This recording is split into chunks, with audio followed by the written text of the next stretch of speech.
In the early 19th century, Canada was not yet an independent country, but a collection of British colonies.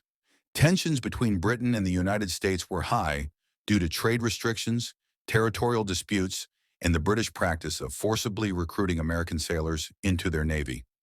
On June 18, 1812, the United States declared war on Britain, believing that conquering Canada would be easy. Many American leaders assumed that Canadians would welcome them as liberators, and former U.S. President Thomas Jefferson famously predicted that taking Canada would be a mere matter of marching. However, the Canadians, along with British forces and Indigenous allies, resisted fiercely. One of the first major battles occurred in October 1812 at Queenston Heights, where American forces attempted to invade Upper Canada, now known as Ontario. British Major General Isaac Brock led the defense, rallying his troops and local militia. Though Brock was killed in battle, his leadership and bravery inspired the defenders, and the Americans were eventually driven back.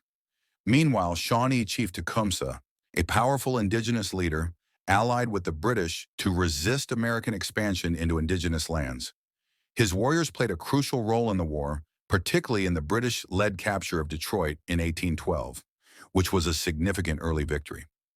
Despite some initial American successes, Canadian and British forces, supported by Indigenous warriors, continued to push back against the invaders.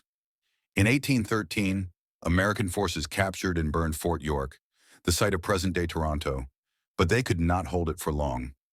In retaliation, British and Canadian troops launched a counteroffensive, marching into Washington, D.C.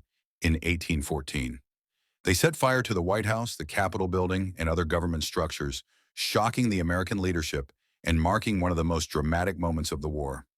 After years of intense fighting, both sides reached a stalemate, and the war officially ended in 1815 with the signing of the Treaty of Ghent.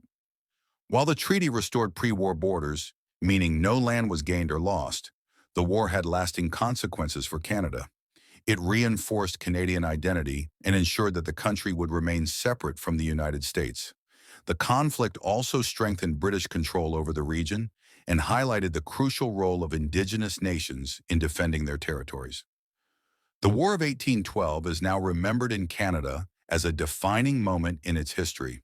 Figures like Isaac Brock and Tecumseh are honored for their bravery, and the war is seen as a crucial step toward Canada's eventual independence in 1867. Had the Americans succeeded in their invasion, Canada as we know it might never have existed, making this conflict one of the most important chapters in the nation's past.